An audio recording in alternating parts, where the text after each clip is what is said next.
welcome to Prepperties, where we're on the hunt for safe haven properties worldwide.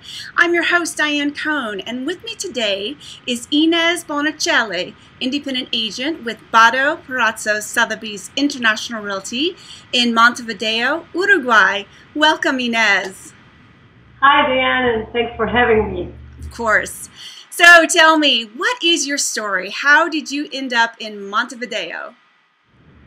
Okay, I'm native Uruguayan. I went to the U.S. to get an MBA, and I was a banker there for a while, and traveled around the state and lived in several cities, and then I came back to Argentina, and then finally back home to Uruguay, and I worked as executive director for a nonprofit for several years, and I guess that's where I sort of started developing my networking skills. And when I got back home, I started thinking about getting into real estate and using all those skills that I had acquired during the last years. And that's how I met the people at Bado and Perazzo, and they offered me a position as a broker with them. Very nice. I want to come down and see your office one of these days. So tell me, what's been happening in your market since the collapse of 2008? Did it have much of an effect on you guys down there? Yes. It's been a very exciting time for us here in Uruguay since the collapse. Unfortunately for people in the northern hemisphere, but for us here it's been a very good ride. Because a lot of foreign investors started coming south to South America, especially to this region, Argentina, Brazil, and Uruguay, looking for investment opportunities, mainly because of the very low interest rates in their home countries, the availability of capital, and the opportunities that they found here, mostly for agricultural land, but also for other kinds of properties. So it's been a very, very good 5 years. We have seen a lot of foreign capital inflow, both from Americans, Europeans, but also Argentinians. Do you have any idea like how much of your market is foreign investment versus domestic? I would answer the question like how many of the recent transactions were by foreigners, and I would say of all the large real estate transactions in the last 4 to 5 years, majority, probably 60–70% was by foreigners, both in farmland and residential and commercial properties in the city. A lot of those led by Argentinians. So we have a very close relationship with Argentina historically, and lately that influx from Argentina has increased. I mean, it had increased until very, very recently. Since 2012, Argentina has put a ban on capital outflow, and that has stopped Argentinian capital from coming into Uruguay. So has that had a big impact on your foreign investment, or not really? Other foreigners are taking up the slack? Well, it has slowed down things. That's definitely what happened in the last year. We still see other foreigners coming.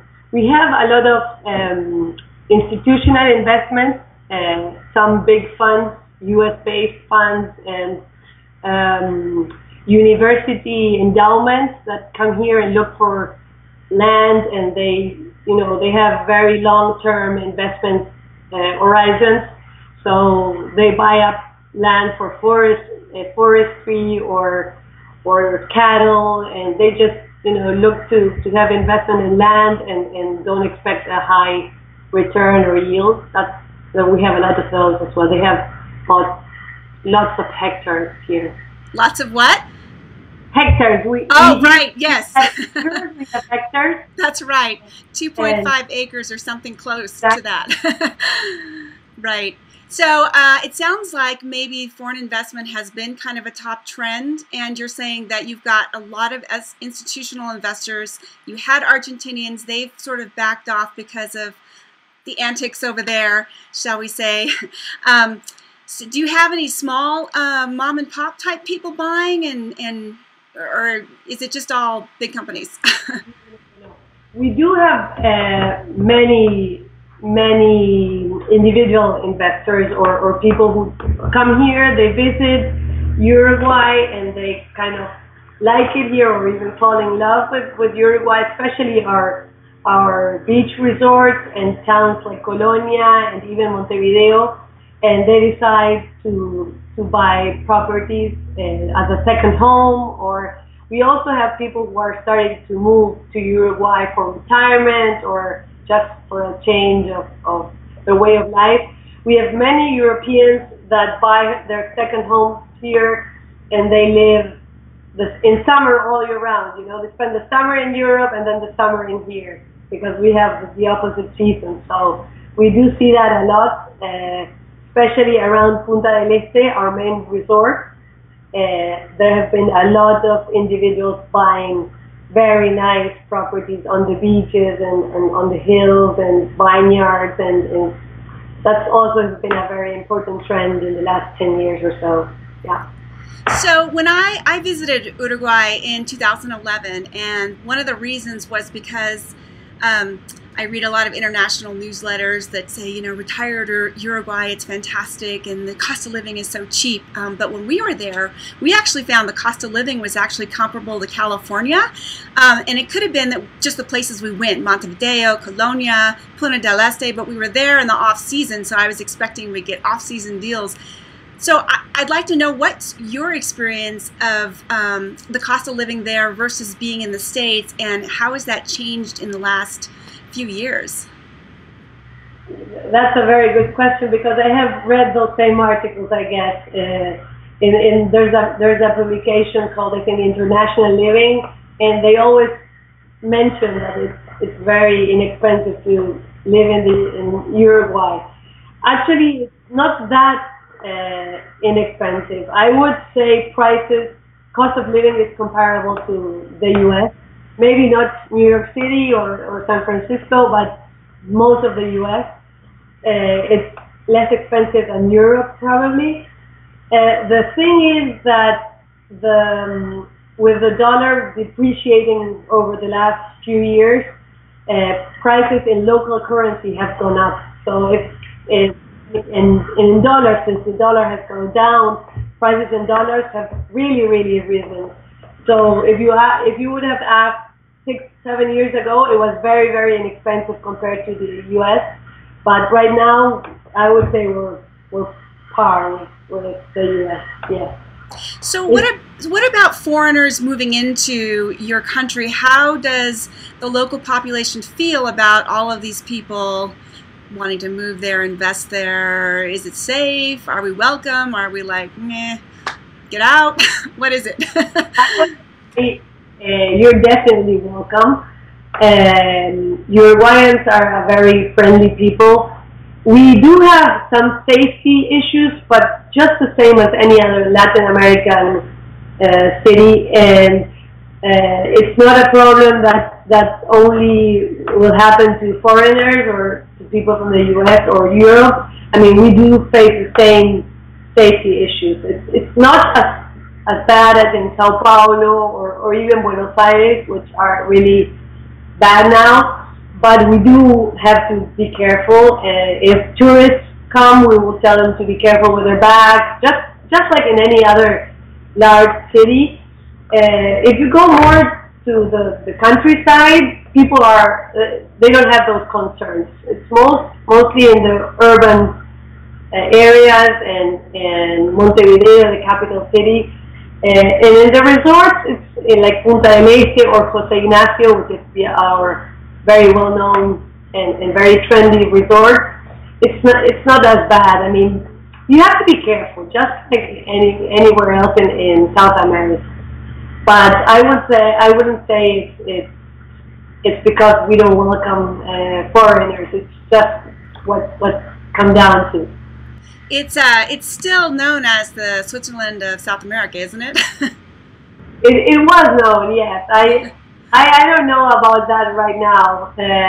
We do have problems like any other developing country, you know, with education and you know. But I hope we survive this era, but that doesn't affect, you know, investors or with the social problems we have. They don't transfer directly to the investors or visitors. So I remember reading a while back, and correct me if I'm wrong, but I thought there was some story about a lot of Chinese investors or some Asian investors coming in and buying huge tracts of farmland, and then there was maybe a stop put to that. Are there restrictions on buying agricultural land by foreigners? Actually, it's good that you asked me now, because they are passing a law as we speak. I mean, in these weeks, what they're trying to do is just to restrict the purchase of land by governments or sovereign funds, but not for corporations or private individuals. There are no restrictions to purchase of land for foreigners at all, and they get the same treatment as local investors. Well, that's good news. So let's say that I'm a foreign investor from the U.S. I'm looking to diversify out of my own country. I want to bring $500,000 down to Uruguay and invest in something that's going to be safe. What kinds of things would you suggest? I would say that for someone that wants to invest in Uruguay, they should look probably at farmland. That's a sure way to maintain your principal and even get a yield out of it in the long term. And then, of course, play with the appreciation of land. I mean, most of the people, the investors that have come recently, the big land buyers, they believe in this theory that there's there will be a global shortage of food and water eventually. So prices of land is also scarce. Is scarce, you know, and arable land is especially scarce, and prices have to continue to climb gradually. You won't probably see the high spikes we've seen in the last 3 or 4 years, the big increases, the jumps that we saw at the beginning of the crisis, or the whole agricultural revolution that we've had here. But prices will continue to rise slowly, and as long as commodity prices continue to increase as well in the long term, I mean, land in Uruguay will always be a safe investment, I would say. Yeah. So the way I believe, and again, correct me if I'm wrong, real estate works down there in South America generally is that there's no MLS. You guys and your competitors all have listings, and you know, when I'm coming down there to shop, I need to talk to, I guess, as many people as I can. I am curious about what you guys have on offer now that's of interest. Yes, actually, what you were saying is right. Usually, people here, the real estate sector is very fragmented. There are many brokers, and usually we don't have exclusive listings, but we do have, we try to get our buyers and our clients to commit to working with us, and then we show them around and see other brokers' listings. That's how it works. And we do have, we in Sotheby, in Bado, Perazzo, we do have some very exclusive properties, and mostly premium properties. That's what our brand is known for as well. All in the coastal area, from Punta del Este and between Montevideo and Punta del Este, and also beyond that towards Rocha. That's our most eastern region towards Brazil.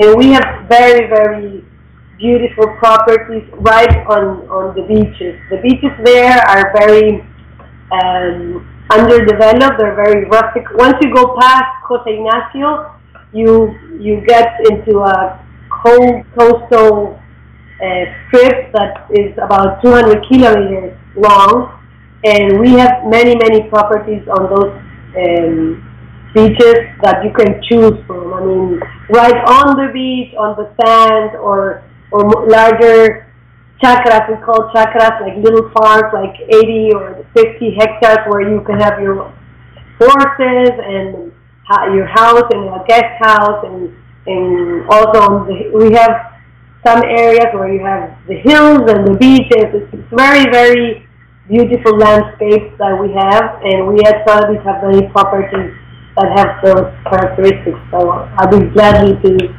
talk to people who are interested. Well, it sounds like the perfect place for a prepper property.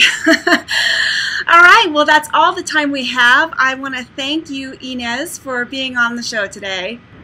Thank you for having me, and if you have any other questions later on, just give me a call. I can't wait to come down and visit. If you'd like to get in touch with Ines or any other agent worldwide, please reach out to me. I'd be happy to make the personal connection.